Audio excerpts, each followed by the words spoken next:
was life in the U.S. post-World War II? Life in America after World War II was sometimes difficult.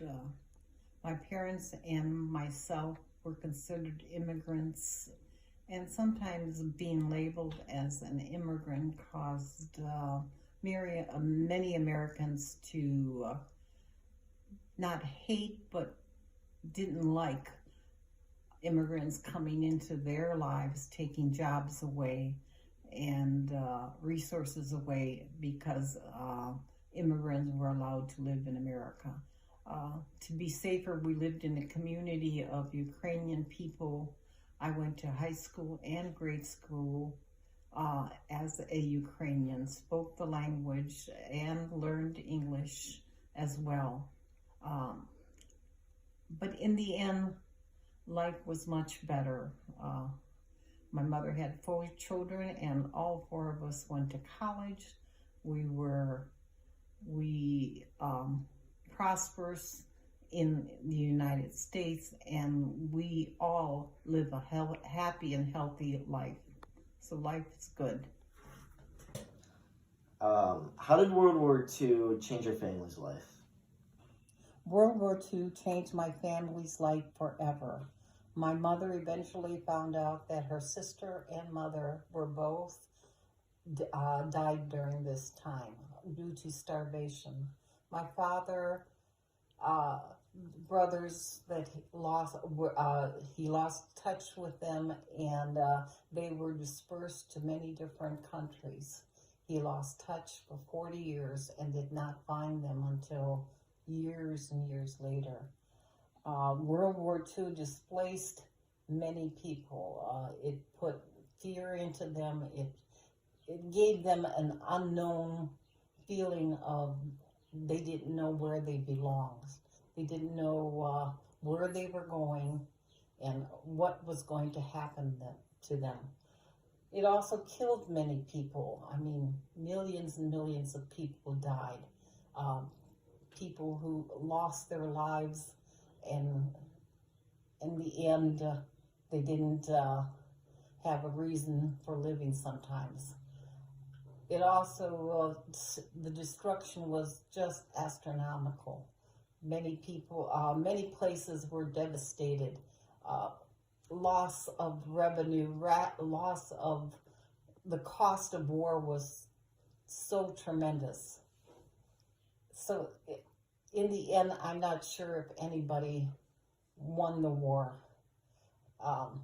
Everybody lost. The winners and the losers both lost lives, lost property, lost revenue.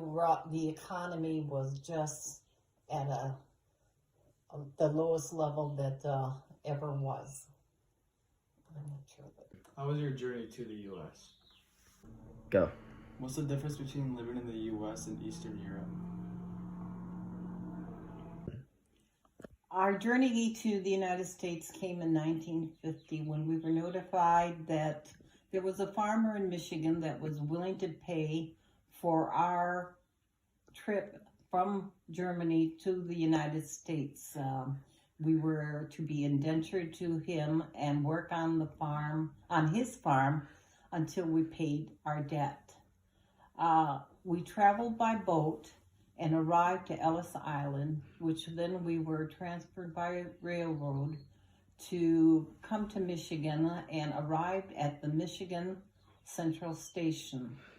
There we met our farmer who was to take us to his farm, but based on looking at us, my mother had 2 children already and 1 on the way, and my father was not really, he didn't know how to drive, so the farmer decided that the cost of him taking on a family like this was too much for us and left us at a Michigan Central Station. It was a difficult time. We had, my mother had, she said she only had 38 cents in her pocket. And luckily we found a Detroit policeman who then took us to a church that took on immigrants at that time.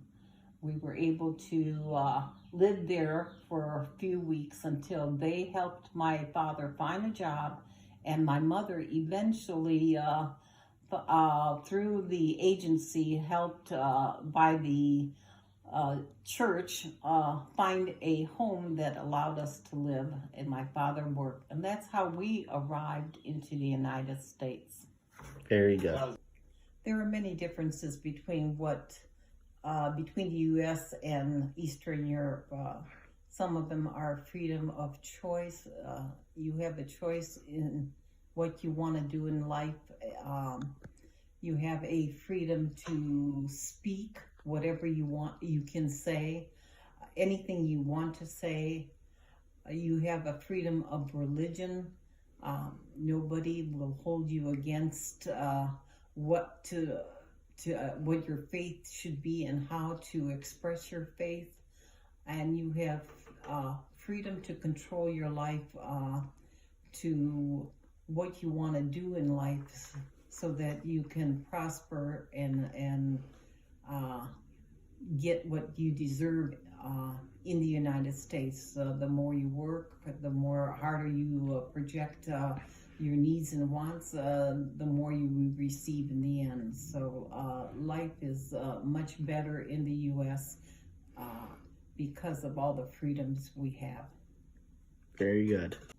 Based on my parents' discussion with them about World War II and how easy it was to live during World War II, it was not easy for them. They lived a life that was full of stress and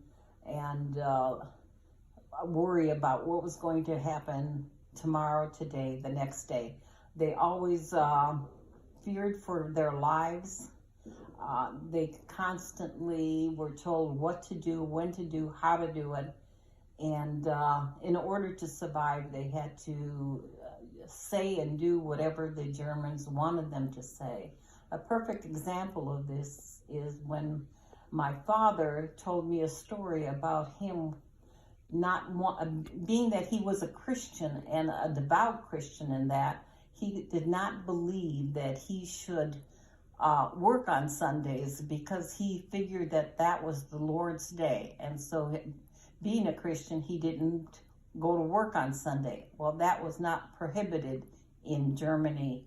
And soldiers came and picked him up and threw him in jail. He was in jail for 2 weeks. After 2 weeks, the Germans told him, if you do not work on Sundays, that they would kill him. Well, being that he was now a family man, he decided to go to work. So his freedom was stifled, and he was not able to believe what he thought was right of him. So how does one survive during World War II or wartime? My parents were originally from Ukraine. They are close to the border between Poland and Ukraine in a town called Lviv. They were 18 when World War II started at 1939. In 1940, the Germans came and invaded their town, which they caused a lot of destructions. Lives were lost. And in the interim, any children that were age 17 or older and not Jewish were taken away from their families to work in Germany, because the German people were actually fighting the war, so they needed people to work on their farms, in their factories, as laborers. And so this is how my parents got to Germany. Good. So how was your family involved in World War II? Begin. My name is Anna Gersevec. I am the grandmother to Aiden Key Faber. I'm here to discuss my views of World War II as projected and talked about with my parents since they were in World War II, and also to discuss what happened after the war, what transpired, and how we as a family survived World War II.